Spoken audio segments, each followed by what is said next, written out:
This is the IELTS listening test. You will hear a number of different recordings and you will have to answer questions on what you hear. Part 1. You will hear a conversation between a staff member from Gaia's Guardians and a man who wants to do something to protect the environment. First, you have some time to look at questions 1 to 5.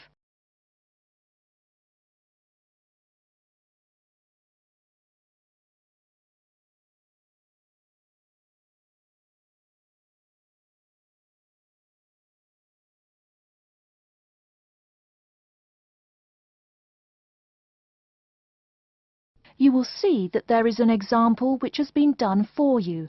On this occasion only, the conversation relating to this will be played first.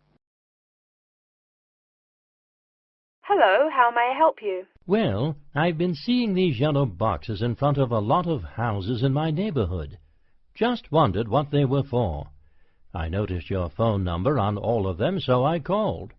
Could you tell me about your business? We do recycling, but we're not a business.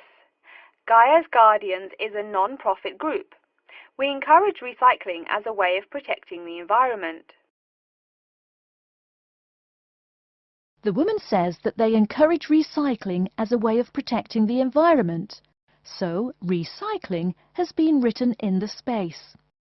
Now we shall begin. You should answer the questions as you listen, because you will not hear the recording a second time. Listen carefully and answer questions 1 to 5. Hello, how may I help you? Well, I've been seeing these yellow boxes in front of a lot of houses in my neighborhood. Just wondered what they were for. I noticed your phone number on all of them, so I called. Could you tell me about your business? We do recycling, but we're not a business. Gaia's Guardians is a non-profit group. We encourage recycling as a way of protecting the environment. I don't know. I mean, it is a good idea, but I really don't read the newspaper every day or anything. And we don't come collect newspapers every day. In fact, we only do pickups every other week. Oh, well, then maybe I could help. I mean, in my neighborhood, there's too much rubbish lying around everywhere. I'd like to help out, I guess. That's great, sir. You're doing the right thing. Okay, I need to get your contact information. What's your name, please? Peter Wisrow. Peter, how do you spell your last name? W-I-S-R-O-W? No, actually, it's W-I-S-R-O-U-G-H. Oh, I'm sorry. I'm a terrible speller. You're a good speller. It's just that my family are terrible pronouncers. You're quite a card, Peter. Okay, now what's your address? Number 168 Bridge Road. That's here in London. How about if I have any questions? I'm sending you a copy of our booklet too. The booklet has our phone number and our email address, helpline@blackcat.com. That's HELPLINE at BLACKCAT.com. But I nearly forgot to ask, what's your postcode? BS97PU. PS97BU? No, that's B as in boy, S97P as in Peter, U. Before you hear the rest of the conversation, you have some time to look at questions 6 to 10.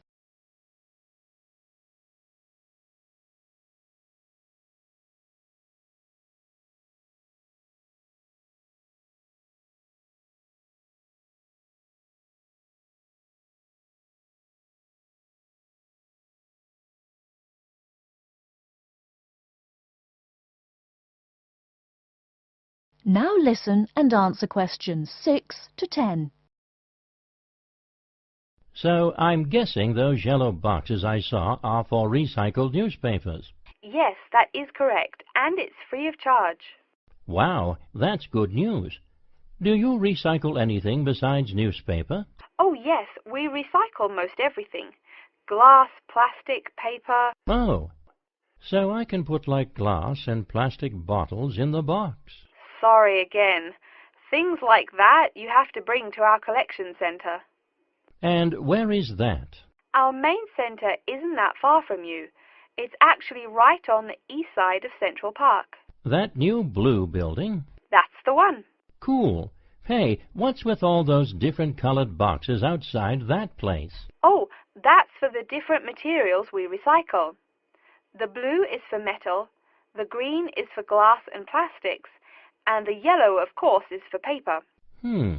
Okay. I'll try and manage to keep all that straight. Oh, no need. They're each labelled. Great. So which one would I put magazines in? Actually, they don't go in any of the bins. Unfortunately, magazines can't be recycled because of the material they're made of. It's such a waste. So, would you be interested in volunteering? I'll think about it. Could you send me some more info? Absolutely. Along with the newspaper box, I'll be sending you our booklet, Savvy. That is SAVVY. It tells you about what you can do to protect the environment in your daily life. Plus, it lists things you can do as a volunteer with our group. Hey, that's cool. Thanks. My pleasure. Do you have any other questions or concerns? Nope, that's it. That is the end of Section 1. Part 2. You'll hear an introduction about how to make a resume and apply for a job. First, you have some time to look at questions 11 to 17.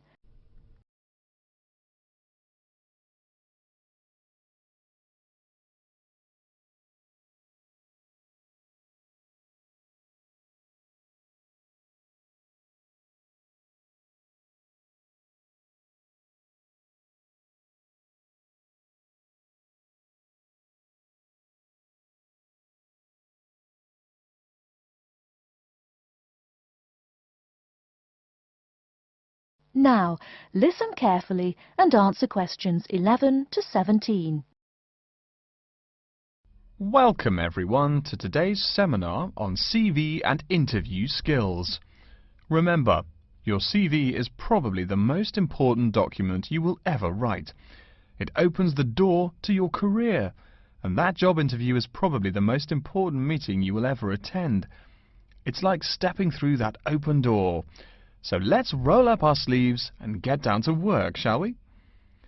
First of all, I cannot possibly tell you everything you need to know about writing a resume in the time we have. But let me tell you that there are dozens of great websites on the internet. These will give you all the suggestions you need. If you look at the paper I gave you, you will see a list of the dozen most popular sites. I can mention a couple of important points, however. One is that your CV or resume should not be too long. A page is about right. Why? HR departments do not have the time to read long documents.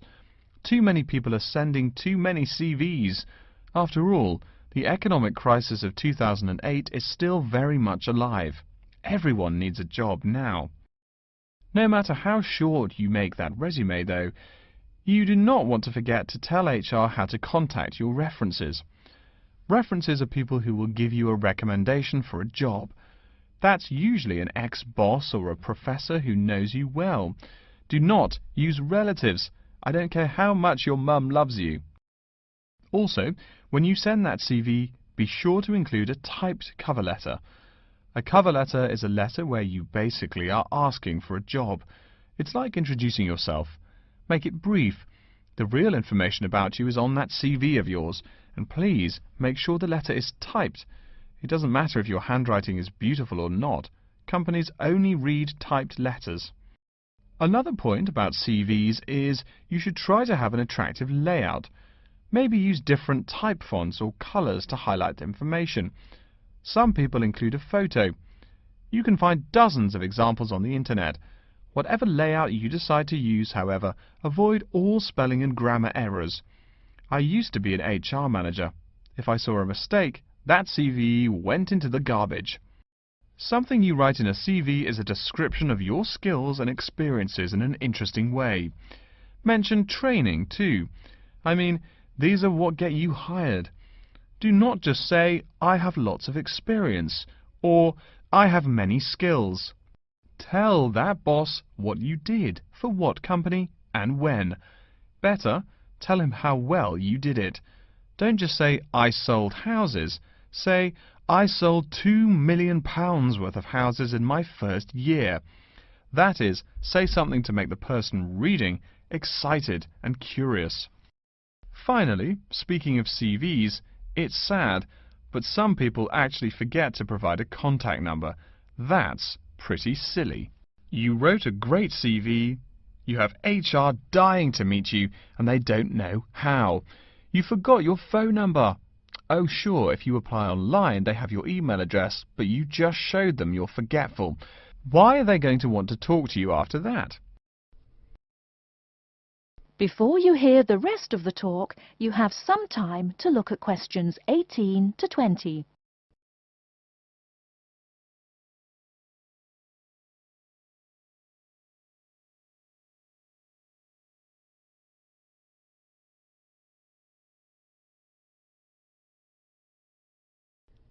Now listen and answer questions 18 to 20.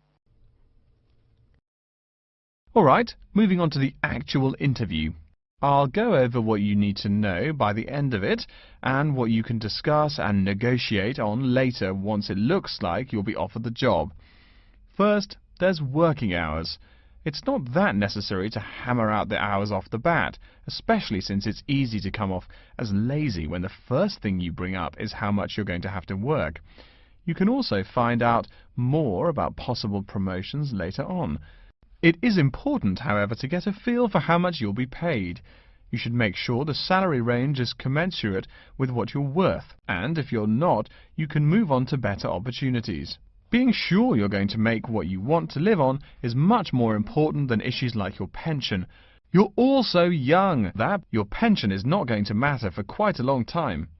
You should find out about what skills you must know for the job and what they'll teach you. In addition, if the company will provide training, you should find out how long the training period is and whether it is paid. Beware of any jobs that want you to train for a long time without appropriate compensation. Speaking of compensation, find out about holidays as well. Do you get paid vacation time? Are you allowed to take personal days? Do you have to work on national holidays? Once you work out these main issues, you can move on later to details like the location and expected attire and whatnot. Wow, that's a lot of information. Let's take a break so you can think everything over and ask any questions you may have. Don't hesitate to come and see me if you need any clarification on all this stuff. That is the end of section 2. Part 3. You will hear a man called Frank talking to Dr. Lindsay about what he should study if and when he returns for further classes. First, you have some time to look at questions 21 to 25.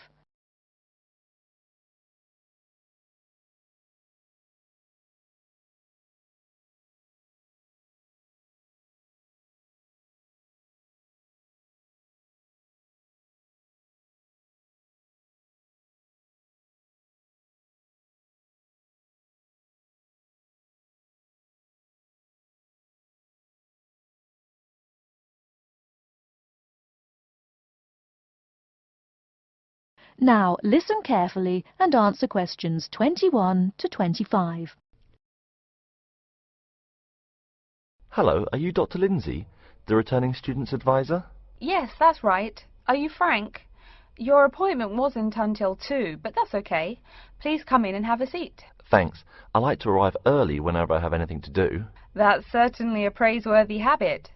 Let me see. It looks like you've taken a long break from school, and I understand you wanted to have a chat about what you should study if and when you return for further classes. It's such a big challenge. I don't know if I'm crazy for doing this or not. Believe it or not, I know exactly what you mean. Before I began working here at the university, I taught primary school for nearly 10 years. It takes a lot of courage to go back to school. I feel more shy and scared than the primary students I teach. In the schools I taught, I found today's youngsters are very sure of themselves. In terms of intelligence, I have a lot to teach them, and the maturity level of much of my class leaves something to be desired. But in terms of confidence, wow, a lot more confident than I am now, that's for sure. Stop fretting. A brave man is a coward who refuses to run.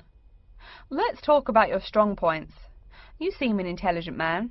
What is it you would like to study? You see, I've been teaching children for a few years, but I think I'm happier teaching adults. I think teaching students in middle school is much more satisfying because they end up being much more grateful for your work. If I may ask, what got you interested in teaching adults? A lot of things, I guess. I met my future wife back in my first year of college. She always complains that I was more interesting then. She says that now I talk like I'm 7 years old. That's probably from being with children all day. Again, I know just what you mean. My husband used to say the same thing about me when I taught kindergarten. Anything else? Well, yes.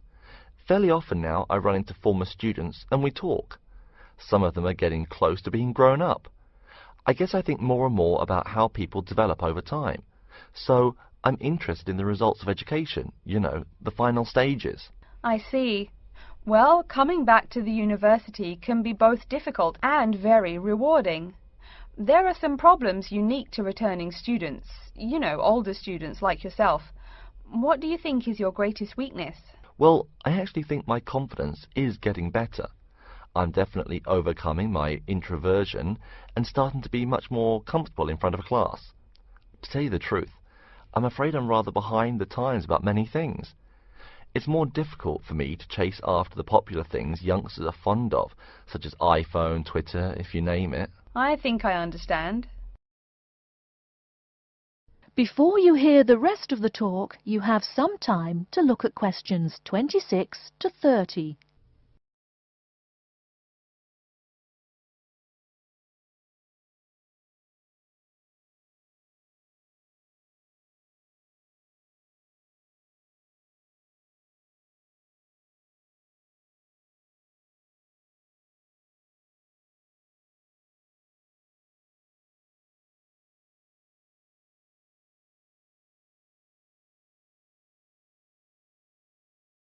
Now listen and answer questions 26 to 30.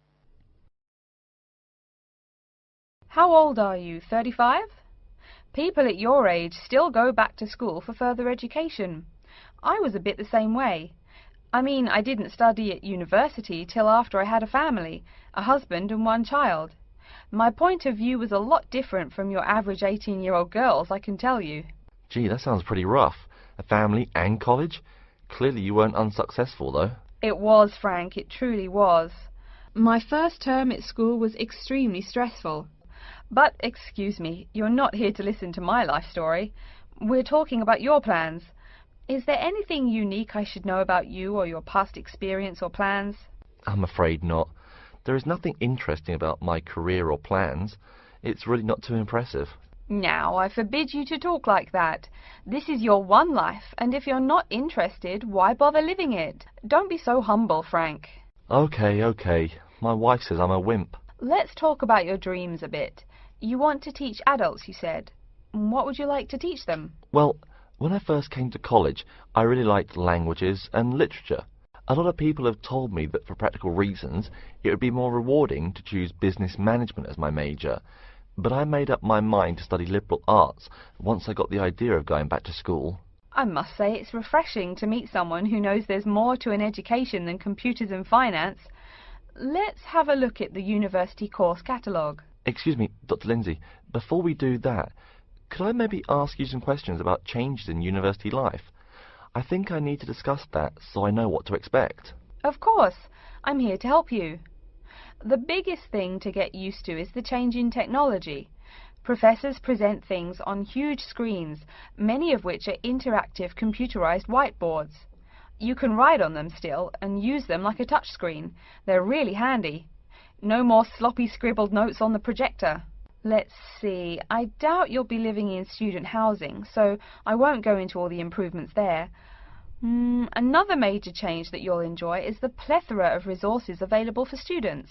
As a student, you have 24-hour access to the gym and library privileges that include the use of school computers to scan, copy and print. And of course the media library, which contains movies from all genres and most of the movies listed on AFI's top 100 movies of all time. The dining facilities are also not what they used to be.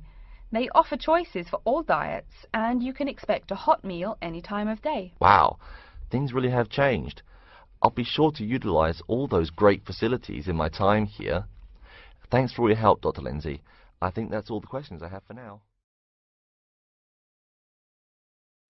That is the end of Section 3. Part 4. You will hear an introduction about the curriculum and facilities of IELTS University. First, you have some time to look at questions 31 to 40.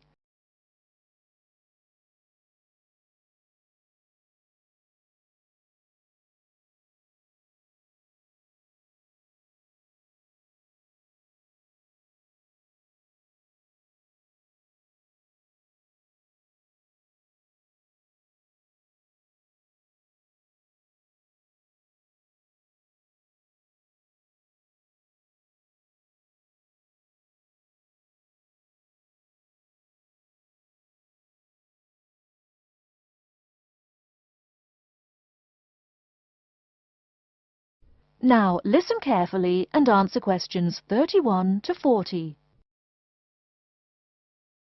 Okay, and welcome back. During the short break we just took, several of you approached me with questions. So before going on with the orientation talk, I'd like to address those queries.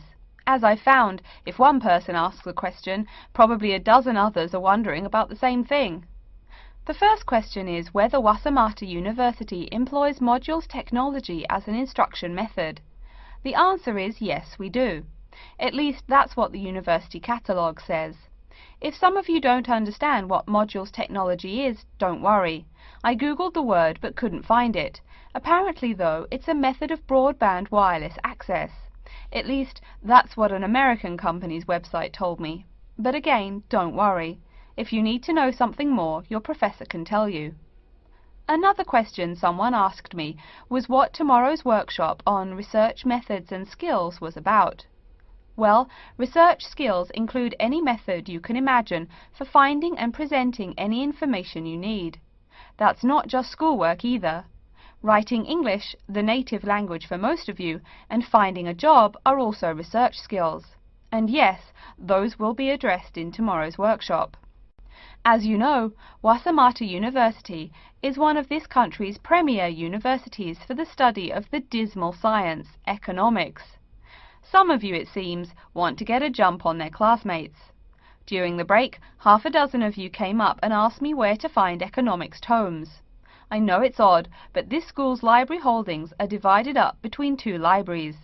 Economics books are in the old library. If you look out of the window behind me, you can see it. It's the red brick building.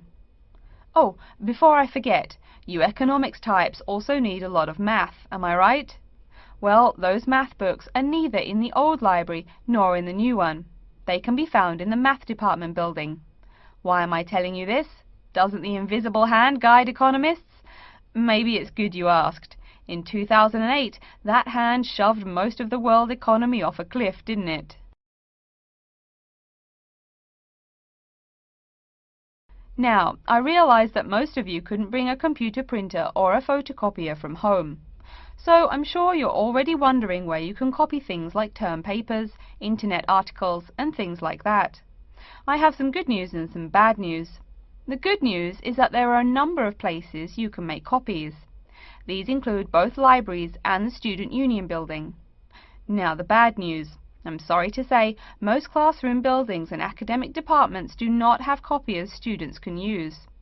So most of the large buildings you see around campus do not have copiers for students. The copiers there are reserved for professors and office staff. Oh yes, I nearly forgot to tell you. If you need to have printing done, all the copiers available to students are laser printers. Plus, for your convenience, you can pay using prepaid cards.